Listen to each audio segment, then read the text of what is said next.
সবাইকে উচ্চ মাধ্যমিক দর্শন ও ক্লাস 11-এর সেকেন্ড সেমিস্টার ক্লাসের দর্শনের লজিক ক্লাসে স্বাগত। তো আজকের এই ক্লাসে আলোচনা করব নিরপেক্ষ ন্যায় অধ্যায়ের ন্যায়ের বৈধতা বিচার। তাহলে প্রথমে আমাদের জানতে হবে নিরপেক্ষ ন্যায় কাকে বলে, নিরপেক্ষ ন্যায় বিষয়টা কী। তাহলে দেখো, নিরপেক্ষ ন্যায় বলতে গেলে প্রথমত নিরপেক্ষ ন্যায়ের প্রধান আশ্রয় বাক্য থাকবে, অপ্রধান আশ্রয় বাক্য থাকবে আর সিদ্ধান্ত থাকবে। তাহলে নিরপেক্ষ ন্যায়ের প্রধান আশ্রয় বাক্য, অপ্রধান আশ্রয় বাক্য ও সিদ্ধান্ত, এই সব বচনগুলি কী হবে? নিরপেক্ষ বচন হবে। তাকে কি বলা হয়? নিরপেক্ষ ন্যায় বলা হয়। তাহলে নিরপেক্ষ ন্যায়ের সব বচনগুলি কী হয়? নিরপেক্ষ বচন, নিরপেক্ষ বচন। এবার জানতে হবে এই নিরপেক্ষ ন্যায় শিখতে গেলে নিরপেক্ষ ন্যায় তিনটি পদ থাকে। তাহলে নিরপেক্ষ ন্যায় মোট কয়টি পদ থাকে? তিনটি পদ থাকে। তিনটি পদ থাকে। কি কি পদ থাকে? এক নম্বর হচ্ছে পক্ষপদ। পক্ষপদ, এই পক্ষপদকে সংক্ষেপে বলা হয় এস। দু নম্বর থাকবে সাধ্যপদ। সাধ্যপদ একে পি দ্বারা চিহ্নিত করা হয়। আর তিন নম্বর হচ্ছে হেতুপদ। হেতুপদকে এম দ্বারা চিহ্নিত করা হয়। আর নিরপেক্ষ ন্যায়ে প্রত্যেকটি পদ দুবার করে ব্যবহার করা হয়। তাহলে পদ কবার করে ব্যবহার করা হয়? দুবার করে ব্যবহার করা হয়। এবার জানতে হবে এই নিরপেক্ষ ন্যায়ের বিভিন্ন পদের অবস্থানগুলো জানতে হবে। যদি আমরা বিভিন্ন পদের অবস্থান না জানি, যুক্তি বা এই নিরপেক্ষ ন্যায় যখন সাজাবো তখন কি আমরা সাজাতে পারবো না।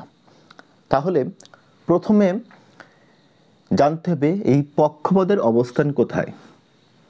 তাহলে এই পক্ষপদ বসে, দেখো যদি আমরা এইভাবে লিখি, এটা প্রধান আশ্রয় বাক্য, এটা অপ্রধান আশ্রয় বাক্য, আর এটা হচ্ছে সিদ্ধান্ত। তাহলে এই পক্ষপদ প্রথমত বসবে সিদ্ধান্তের উদ্দেশ্য স্থানে। এটা হচ্ছে কমন। যদি পক্ষপদ কাকে বলে?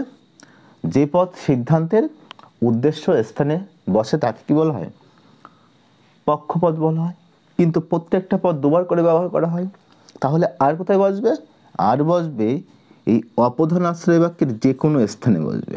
এখানেও বসতে পারে অথবা এখানেও বসতে পারে। কিন্তু এই পক্ষপদ কখনো প্রধান আশ্রয় বাক্যে বসবে না। তাহলে বুঝতে পারলে যে পক্ষপদ কোথায় বসবে? যে পক্ষপদ বসবে সিদ্ধান্তের উদ্দেশ্য স্থানে আর অপ্রধান আশ্রয় বাক্যের যে কোনো স্থানে বসবে। এবার জানতে সাধ্যপদের অবস্থান। তাহলে সাধ্যপদ কোথায় বসবে? সাধ্যপদ বসবে সিদ্ধান্তের বিধেয় স্থানে সাধ্যপদ বসবে। আর কোথায় বসবে? আর বসবে প্রধান আশ্রয় বাক্যের যে কোনো স্থানে বসে। তাহলে তোমরা কি জানলে? সাধ্যপদ কোথায় বসবে? সিদ্ধান্তের বিধেয় স্থানে আর প্রধান আশ্রয় বাক্যের যে কোনো স্থানে। এই সাধ্যপদ কখনো অপ্রধান আশ্রয় বাক্যে বসে না। এরপরে বাকি আছে কি? হেতুপদ। তাহলে হেতুপদ যাকে এম দ্বারা চিহ্নিত করা হয়। তাহলে এই হেতুপদ কোথায় বসবে? প্রধান আর অপ্রধান আশ্রয় বাক্যের যে কোনো স্থানে বসতে পারে। এখানে বসতে পারে, যদি এখানে বসে তবে এখানে বসবে না। আবার যদি এখানটায় বসে তবে কি? এখানে বসবে না। একইভাবে অপ্রধান আশ্রয় বাক্যের যে কোনো স্থানে হেতুপদ বসতে পারে। তাহলে তোমরা জেনে গেলে যে এদের অবস্থান কোথায় বিভিন্ন পদের। আবার বলছি যে পক্ষপদ বসবে সিদ্ধান্তের উদ্দেশ্য স্থানে আর অপ্রধান আশ্রয় বাক্যের যে কোনো স্থানে বসে। সাধ্যপদ বসবে সিদ্ধান্তের বিধেয় স্থানে আর প্রধান আশ্রয় বাক্যের যে কোনো স্থানে। আর হেতুপদ বসবে প্রধান আর অপ্রধান আশ্রয় বাক্যের যে কোনো স্থানে। তাহলে তোমরা এই বিভিন্ন পদের অবস্থানগুলো তোমরা মুখস্থ করে নেবে। এরপরে চলে আসি যে নিরপেক্ষ ন্যায় যখন আমরা সাজাবো তখন প্রথম কাজ হবে সিদ্ধান্ত খুঁজে বের করা। তাহলে আমরা সিদ্ধান্ত কিভাবে খুঁজে বের করব? তাহলে তোমরা এইভাবে মনে রাখবে যে সিদ্ধান্ত বের করার নিয়ম। তাহলে প্রথম মনে রাখবে যে যদি কোনো বাক্যে কাজেই আছে, ফলত আছে, অতএব আছে, সুতরাং আছে, তাই আছে, সেই জন্য আছে, যদি এই শব্দগুলো থাকে তাহলে কি হবে? তার পরের বাক্য কি হবে? সিদ্ধান্ত হবে। তাহলে 1 নম্বর মনে রাখতে হবে কাজেই, অতএব, সুতরাং, ফলত, তাই, সেই জন্য, এইগুলো থাকলে তার পরের বাক্য কি হবে? সিদ্ধান্ত হবে। 2 নম্বর মনে রাখতে হবে কারণ, কেননা, যেহেতুর আগের বাক্য সিদ্ধান্ত হবে। 3 নম্বর মনে রাখতে হবে যেহেতু আর সেহেতুর মাঝের বাক্য কী হয়? সিদ্ধান্ত হবে। আর 4 নম্বর মনে রাখতে হবে যেহেতু ও সেহেতুর মাঝে এবং কমা থাকলে সেক্ষেত্রে সেহেতুর পরের বাক্য সিদ্ধান্ত হয়। তাহলে তোমরা এই সিদ্ধান্ত বের করার যে 4টে নিয়ম তোমরা ভালো করে মনে রেখে দেবে, কারণ প্রথম কাজ হবে সিদ্ধান্ত খুঁজে বের করতে হবে ওই বাক্যগুলির মধ্যে থেকে সিদ্ধান্ত বাক্য কোনটা। আর যেই তুমি সিদ্ধান্ত বাক্য পেয়ে গেলে সেই তুমি আস্তে আস্তে তুমি খুব সহজে সাজাতে পারবে। এবার আমাদের জানতে হবে নিরপেক্ষ ন্যায়ের মোট 10টা নিয়ম। তো আজকের এই ক্লাসে 1 থেকে 5 পর্যন্ত নিয়ম আলোচনা করব এবং সঙ্গে উদাহরণ কিভাবে নিরপেক্ষ ন্যায়ের বৈধতা বিচার করতে হয় সেগুলো আলোচনা করব। তা তোমরা যদি নিরপেক্ষ ন্যায় থেকে ফুল নাম্বার পেতে যাও তাহলে অবশ্যই ক্লাসটি দেখো। দেখো নিরপেক্ষ ন্যায়ের নিয়ম। নিরপেক্ষ ন্যায়ের নিয়ম 1 নম্বর নিয়ম বলছে 1 নম্বর নিয়ম প্রত্যেকটি ন্যায়ে 3টি পদ থাকবে। 3টি পদ থাকবে। তাহলে এটা হচ্ছে প্রথম নিয়ম। তাহলে প্রত্যেকটা পদ দুবার করে ব্যবহার করা হবে আর প্রত্যেকটা কি থাকবে? 3টে পদ থাকবে। আর যদি 3টির বেশি পদ থাকে, বেশি পদ থাকে তাহলে কি হবে? অবৈধ হবে। অবৈধ হবে এবং চারিপদ বা চতুষ্পদ ঘটিত দোষ ঘটবে। তাহলে নিয়ম কি বলছে? প্রত্যেকটি না 3টি পদ থাকবে। এবার কোনো কারণে যদি 3টির বেশি পদ থাকে তাহলে কি হবে? অবৈধ হবে এবং অবৈধ হলে কি হয়? দোষ হয়। কি দোষ হবে? চারিপদ বা চতুষ্পদ ঘটিত দোষ। 2 নম্বর নিয়ম হেতু পদকে 2টি আশ্রয় বাক্যে অন্তত একবার ব্যাপ্য হতে হবে। তাহলে ওই 2টি আশ্রয় বাক্যে যে হেতুপদ থাকবে সেই হেতুপদকে অন্তত একবার ব্যাপ্য হতে হবে। আর যদি না হয়, যদি না হয় তাহলে যুক্তিটি কি হবে? যুক্তিটি অবৈধ হবে এবং অব্যাপ্য হেতুদোষ ঘটবে। তাহলে 2 নম্বর নিয়ম কি বলছে, হেতুপদকে দুটি আশ্রয় বাক্যে অন্তত একবার ব্যাপ্য হতে হবে, যদি না হয় তাহলে যুক্তিটি অবৈধ হবে এবং অব্যাপ্য হেতুদোষ ঘটবে। 3 নম্বর নিয়ম, যে পদ আশ্রয় বাক্যে ব্যাপ্য হয়নি সেই পদ সিদ্ধান্তে ব্যাপ্য হবে না। তাহলে পরের নিয়ম হচ্ছে, যে পদ আশ্রয় বাক্যে ব্যাপ্য হয়নি সেই পদ সিদ্ধান্তে ব্যাপ্য হবে না। যদি হয় তাহলে যুক্তিটি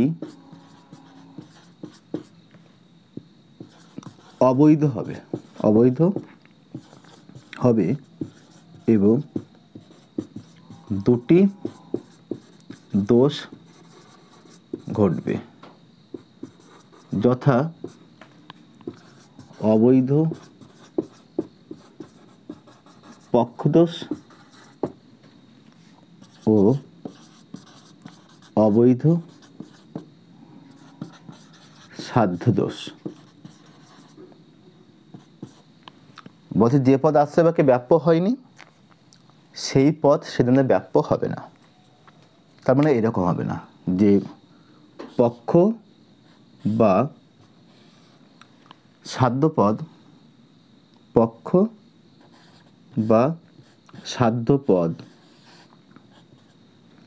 আশ্রয় বাক্যে অব্যাপ্য হয়ে সিদ্ধান্তে ব্যাপ্য হবে না। যদি এই রকম হয় একমাত্র দোষ হবে। যদি পক্ষপদ হয় তাহলে অবৈধ পক্ষদোষ, আর যদি সাধ্যপদ হয় তাহলে অবৈধ সাধ্যদোষ। 4 নম্বর,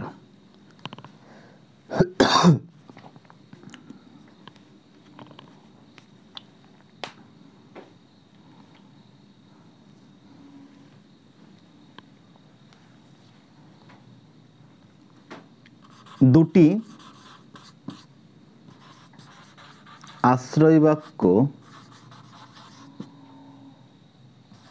নঙর্থক বচন হবে না। তার মানে কি, যে দুটো আশ্রয় বাক্য থাকবে সে দুটো নঙর্থক বচন হবে না। যদি হয় তাহলে অবৈধ হবে এবং দুটি নঙর্থক আশ্রয় বাক্য জনিত দোষ ঘটবে। তাহলে কি, দুটি আশ্রয় বাক্য নঙর্থক বচন হবে না। যদি হয় তাহলে কি হবে, অবৈধ হবে এবং দুটি নঙর্থক আশ্রয় বাক্য জনিত দোষ ঘটবে। 5 নম্বর, দুটি আশ্রয় বাক্য বিশেষ বচন হবে না। তাহলে দুটি আশ্রয় বাক্য কি বিশেষ বচন হবে না। বিশেষ বচন কোনগুলো, আই আর ও বচন হবে না। যদি হয় তাহলে অবৈধ হবে এবং দুটি বিশেষ আশ্রয় বাক্য জনিত দোষ ঘটবে। তাহলে এই 5টা নিয়ম তোমরা মুখস্থ করে ফেলবে। তাহলে প্রথম নিয়ম কি, যে প্রত্যেকটি ন্যায়ে 3টি পদ থাকবে, যদি 3টির বেশি পদ থাকে তাহলে অবৈধ হবে এবং চারিপদ বা চতুষ্পদ ঘটিত দোষ ঘটবে। 2, হেতুপদকে দুটি আশ্রয় বাক্যে অন্তত একবার ব্যাপ্য হতে হবে। যদি না হয় তাহলে যুক্তিটি অবৈধ হবে এবং অব্যাপ্য এতে দোষ ঘটবে। 3, যে পদ আশ্রয় বাক্যে ব্যাপ্য হয়নি সেই পদ সিদ্ধান্তে ব্যাপ্য হবে না। যদি হয় তাহলে যুক্তিটি অবৈধ হবে এবং দুটি দোষ ঘটবে। কি দোষ? অবৈধ পক্ষ দোষ আর অবৈধ সাধ্য দোষ। তার মানে এইরকম হবে না, পক্ষ বা সাধ্য পদ আশ্রয় বাক্যে ব্যাপ্য হয়ে সিদ্ধান্তে ব্যাপ্য হবে না। যদি হয়ে থাকে তাহলে কি দোষ হবে? পক্ষপদ হলে অবৈধ পক্ষ দোষ আর সাধ্যপদ হলে অবৈধ সাধ্য দোষ। আর 4, দুটি আশ্রয় বাক্য নঙর্থক বচন হবে না। যদি হয় তাহলে যুক্তিটি অবৈধ হবে এবং দুটি নঙর্থক আশ্রয় বাক্যজনিত দোষ ঘটবে। 5, দুটি আশ্রয় বাক্য বিশেষ বচন হবে না। যদি হয় তাহলে অবৈধ হবে এবং দুটি বিশেষ আশ্রয় বাক্যজনিত দোষ ঘটবে। তোমরা এই 5টি নিয়ম নোট করে নিও। এবার আমরা বিচার করব যে কীভাবে নিরপেক্ষ ন্যায়ের বৈধতা বিচার করতে হয়। দেখো, তোমাদের পরীক্ষায় প্রশ্নে এইভাবে আসবে, নিম্নলিখিত বাক্যগুলিকে যুক্তিবিজ্ঞানসম্মত আকারে সাজিয়ে মূর্তি ও সংস্থান উল্লেখ করে বৈধতা বিচার করো। তা তোমাদের প্রথমত মূর্তি ও সংস্থান করাবো না, কারণ মূর্তি সংস্থান করালে এখন তোমরা বুঝবে না। এখন শুধু সাজিয়ে কীভাবে বৈধতা বিচার করতে হয় সেটাই করাবো।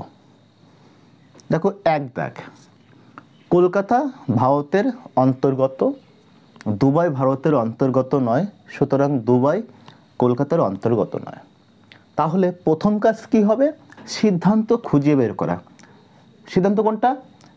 বলছি সুতরাং আছে, দেখো এই, তাহলে সুতরাং থাকলে কি হবে? সুতরাংয়ের পরের বাক্য কি হবে?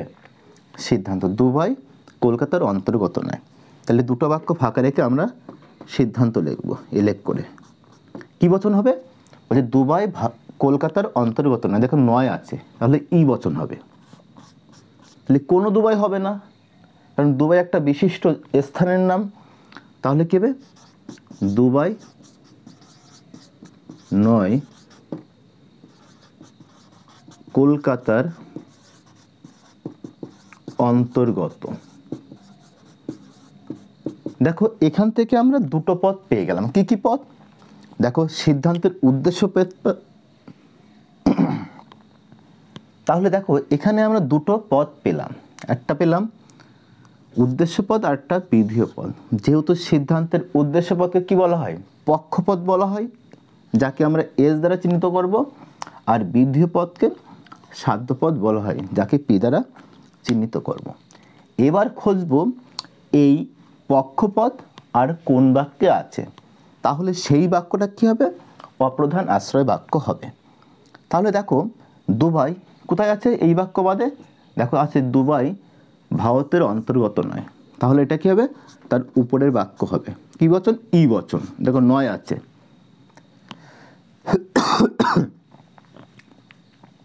তাহলে লিখব যে দুবাই নয়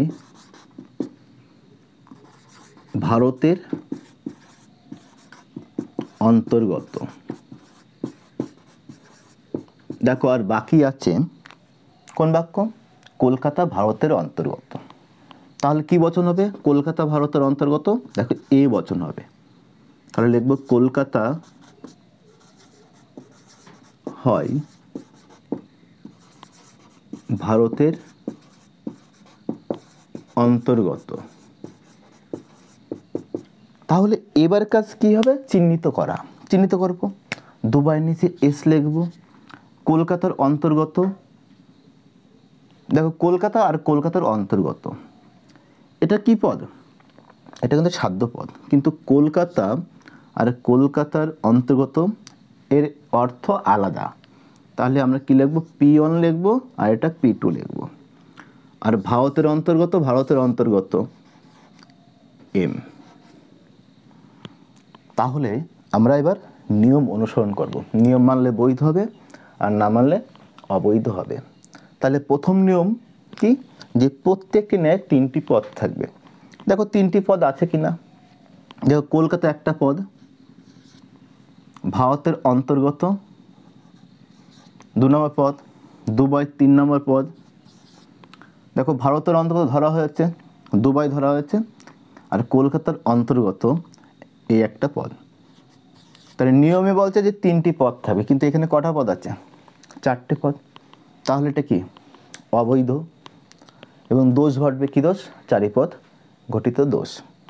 তোমরা খুব সহজে তোমরা বুঝে যাবে যে তোমরা যখন সাজাবে, সাজানোর পর যখন চিহ্নিত করবে, যদি P1 P2 S1 S2 M1 M2 হয়, তাহলে সেটা কি হয়ে যাবে? চারিপদ ঘটিত দোষ হয়ে যাবে। তাহলে এবার ব্যাখ্যা লিখতে হবে। তাহলে ব্যাখ্যা তোমরা এইভাবে লিখবে যে উপরিক্ত যুক্তিটি নিরপেক্ষ ন্যায়ের উদাহরণ, যুক্তিটি অবৈধ এবং চারিপদ ঘটিত দোষ।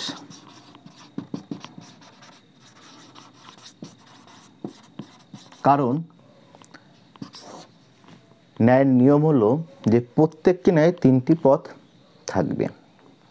এই নিয়ম মানা হয়নি, কেননা এখানে 4টি পদ রয়েছে, যথা কলকাতা, ভারতের অন্তর্গত, দুবাই ও কলকাতার অন্তর্গত। যে তোমরা যদি এইভাবে ব্যাখ্যা লিখতে পারো, তাহলে তোমরা এই লজিক থেকে ফুল নাম্বার তোমরা পেয়ে যাবে। দেখো পরের উদাহরণ দেখো, কোনো মাছ পাখি নয়, কারণ মাছেরা সরীসৃপ নয়, এবং কোনো সরীসৃপ পাখি নয়। তাহলে প্রথম কাজকে সিদ্ধান্ত খুঁজে বের করা। এখানে দেখো কারণ আছে, তাহলে কারণ থাকলে কী হবে? তার আগের বাক্য কী হয়? সিদ্ধান্ত। কোনো মাছ পাখি নয়, এটা হবে সিদ্ধান্ত। তাহলে অতএব যদি এলেপ করে কি বচন হবে? দেখো কোনো মাছ পাখি নয়, ই বচন। কোনো মাছ নয় পাখি। দেখো এখান থেকে আমরা দুটো পদ পেয়েছি, একটা পক্ষপদ মাছ, যেটা উদ্দেশ্য পদ কী বলা হয়? পক্ষপদ এস, আর সাধ্যপদ পেলাম কি? পাখি, যাকে পি দ্বারা চিহ্নিত করবো। তাহলে এবার কি খুঁজবো? দেখো মাছ আর কোন বাক্যে আছে, সেই বাক্যটা কী হবে? অপ্রধানাশ্রয় বাক্য। দেখো মাছেরা সরীসৃপ নয়, কি বচন হবে? ই বচন হবে। কোনো মাছ নয় সরীসৃপ। দেখো আর বাকি আছে কি? কোনো সরীসৃপ পাখি নয়। তাহলে এটা হচ্ছে প্রধানাশ্রয় বাক্য, কী বচন হবে? দেখো ই বচন। কোনো সরীসৃপ নয় পাখি। তাহলে চিহ্নিত করি। তাহলে মাছ হচ্ছে পক্ষপদ এস, মাছ পক্ষপদ, পাখি সাধ্যপদ পি, আর সরীসৃপ হিতপদ এম।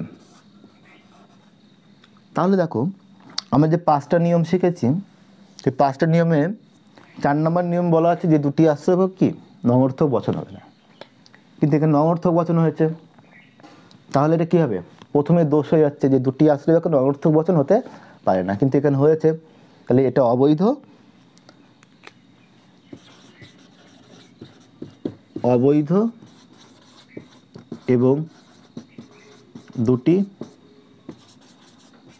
নঙর্থক আশ্রয় বাক্যজনিত দোষ। তাহলে এবার ব্যাখ্যা লিখতে হবে। তাহলে তোমরা এইভাবে ব্যাখ্যা লিখবে যে উপরিক্ত যুক্তিটি নিরপেক্ষ ন্যায়ের উদাহরণ, যুক্তিটি অবৈধ এবং দুটি নঙর্থক আশ্রয় বাক্য জনিত দোষ। কারণ ন্যায়ের নিয়ম হলো দুটি আশ্রয় বাক্য নঙর্থক বচন হতে পারে না। এখানে এই নিয়ম মানা হয়নি, কেননা প্রধান ও অপ্রধান আশ্রয় বাক্য উভয় নঙর্থক বচন হয়েছে। তোমরা এইভাবে যদি লেখো, তাহলে তোমরা এই লজিকে ফুল নাম্বার পাবে। ক্লাসটি ভালো লাগলে লাইক করো, তোমাদের বন্ধুদের শেয়ার করো, আর যারা আমার এই চ্যানেলে নতুন তারা অবশ্যই চ্যানেলটিকে সাবস্ক্রাইব করো। আবার দেখা হবে পরের ক্লাসে।